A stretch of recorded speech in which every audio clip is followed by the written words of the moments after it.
I'm here to share with you 10 tips for seed saving at school and community gardens, but this also applies to home seed saving. This is part of our quarterly workshop for school and community gardens. Check those out. We offer them every quarter and we bring together school and community gardens. Let's get to our 10 tips. First tip, start small. Start with something that's easy to plant, something that's self-pollinating, something that doesn't easily crossbreed, something that maybe contains the seeds in a fruit. Think tomatoes. Seeds that are easy to start. That's a big one. It's easy to save the seeds, but starting them is the other side of it. And then hybrids can make it more challenging. You want to use open pollinated seeds if you can. Now note, open pollinated seeds can crossbreed in the wild, and that's where we get to that second bullet point of not easily crossbreeding. Some examples of easy to save seeds or plants are tomatoes, lettuce, peas and beans, radishes, and herbs. Second tip, you want to make sure your seeds are mature on the plant. For your dry seeds, and just like the name sounds, those are seeds that are dry when they're on the plant and they're ready to harvest. So those would be your flowers, things like peas, beans, your broccoli seeds, your radish seeds. Those are dry seeds, and they need to dry on the plant for most varieties for them to be viable. Wet seeds need to be fully mature when they're harvested, and wet seeds are things that are contained within a fruit, things like tomatoes or peppers, squash, or pumpkins. Those are wet seeds, and they need to be fully mature when they're harvested. Most of them will not mature after you harvest them. So if you think about cucumbers, we harvest cucumbers when they're immature, same with summer squash, and those seeds are not going to mature inside the plant. So they need to be harvested when they're fully mature. For dry seeds, that usually means that they're drying on the plant. And for wet seeds, that means that the fruit is fully mature. And you just want to think about the process when we're seed saving. We want to harvest the seeds when they would be ready to fall to the earth to sprout. So we're going to harvest our tomato seeds when those tomatoes are fully mature. Those pea or bean seeds, they're going to dry on the plant and then they would fall to the ground. And that's when they're fully mature.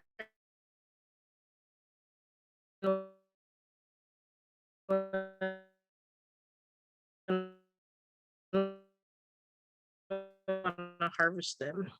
This is not the picture like bear claws. You want to make sure you let your seeds fully dry. Your seeds that are dry seeds, like lettuce or flower seeds that dry on the plant, those are usually dry when you harvest them. They should be. But a lot of your wet seeds, like here we have squash or pumpkin seeds, they need to make sure they're fully dry before they're stored. Because mold and pathogens are sort of the enemy of seed storage.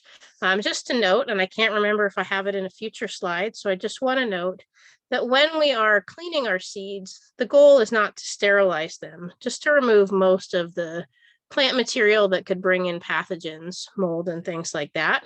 And so we want to remove the moisture as best we can. For tomato seeds that we put through a fermentation process, those can take a couple weeks to dry. And I like to think about them being snappable or fully hard when they're ready to be stored. And you just kind of imagine when you buy seeds in a packet, how those look and how hard they are. That's how hard the seeds want to be before you store them.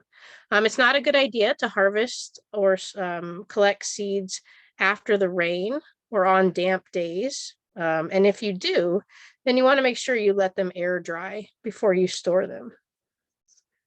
You want to store them in a cool, dry place. Seeds will last the longest when they're kept cool and dry.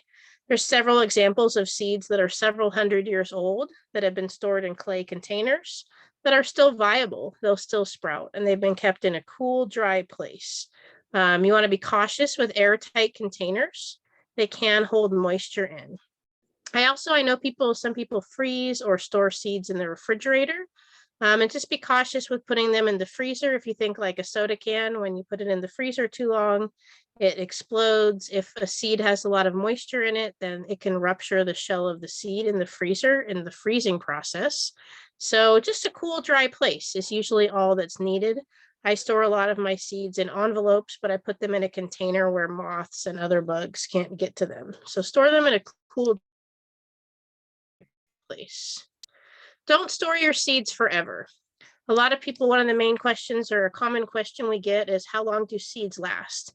It really depends on the seed health that when they were harvested, the seed storage conditions, were they stored in a cool, dry place, were they exposed to heat or moisture? And then it also depends on the variety of the plant itself. If you have really important seeds, then saving them, like my aunt passed away in 1999, and I have some poppies from her. And until I learned more about seed saving, I held on to them.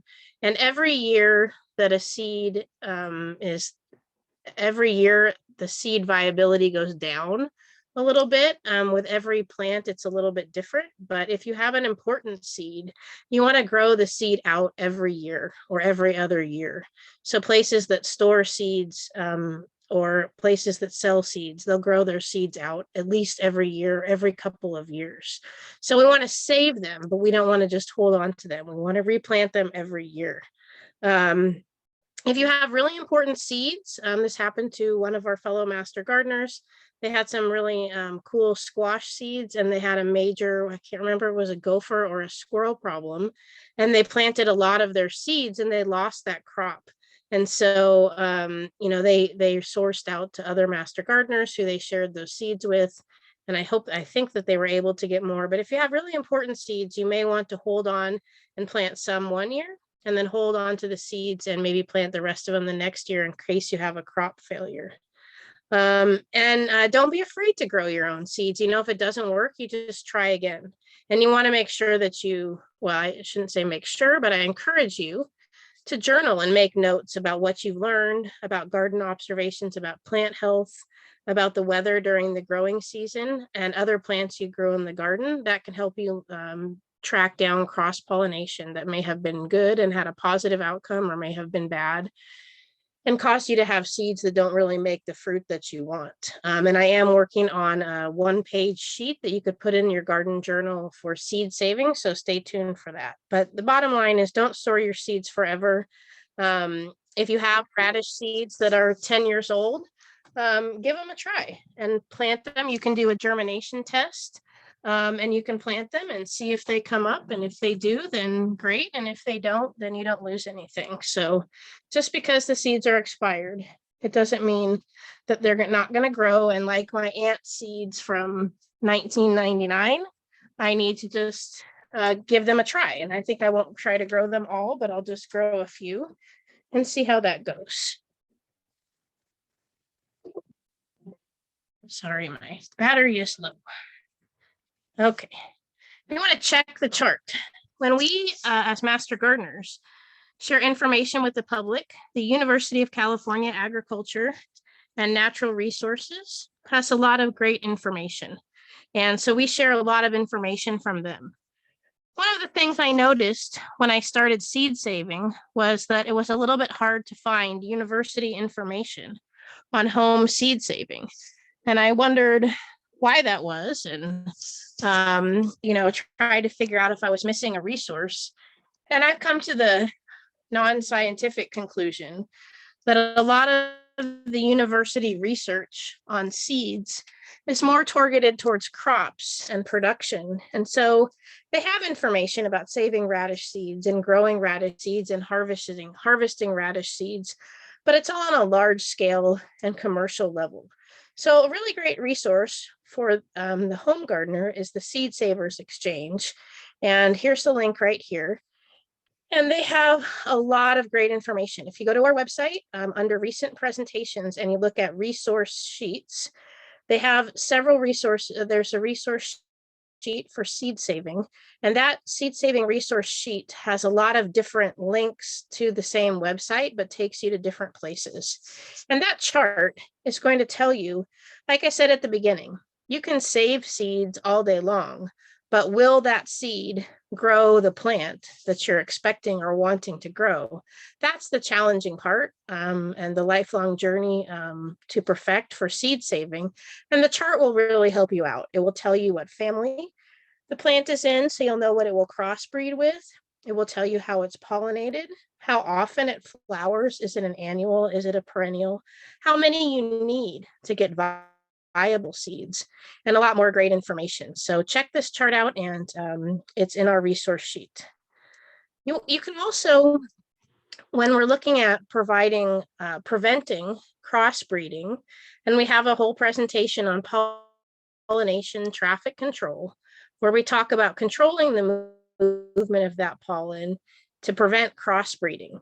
They often encourage, or it's recommended, that if you're seed saving, you don't seed save hybrid plants. Those are genetic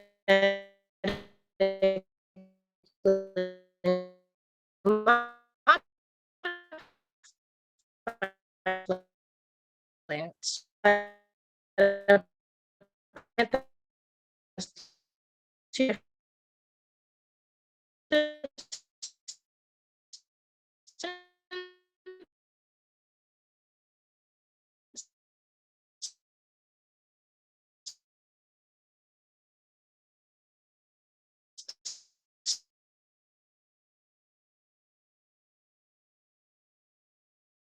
But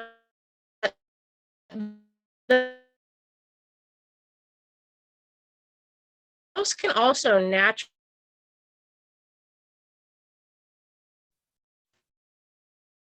that chart that I referenced. Okay, I think I just glitched out. I'm going to keep going. I'm going to share my screen again. And I wonder when I lost you guys. I might re-record this. If this is a rough recording, I record to it and re-record it when I get a chance.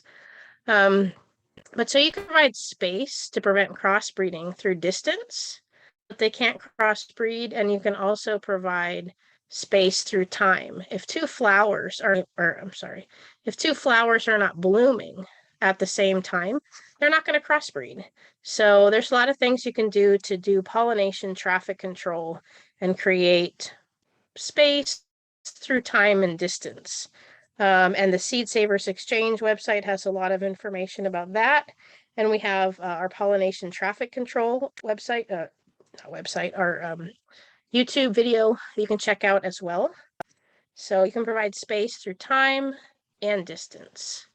Learn and practice the vocabulary. It took me a long time to get all the vocabulary down, and the Seed Savers Exchange has some great gardening terms related to seed saving, but that will help you understand a little bit more about the issues with heirloom and open pollinated and hybrid and viable and breeding true. And so I won't go into that in this presentation. This is just a quick one, but learning your vocabulary will help you to be a successful seed saver.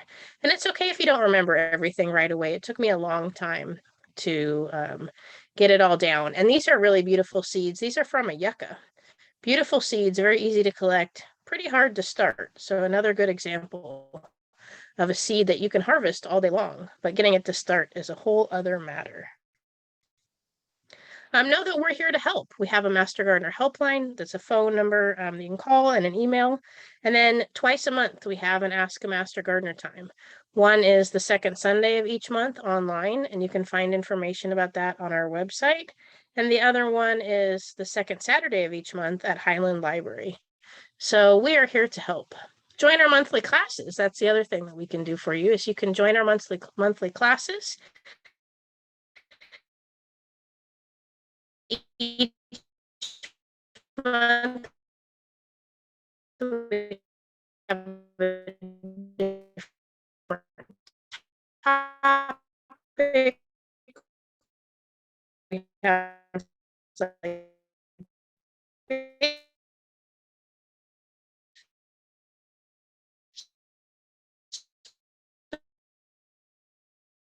check those all out.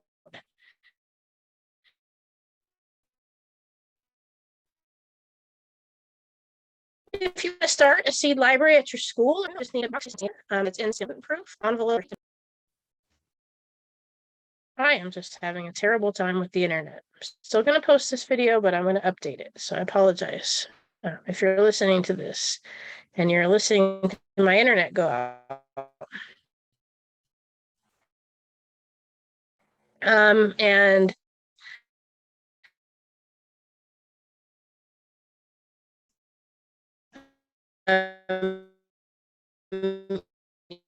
you can store or start on that resource sheet that I mentioned, which you can find on our website under recent presentations.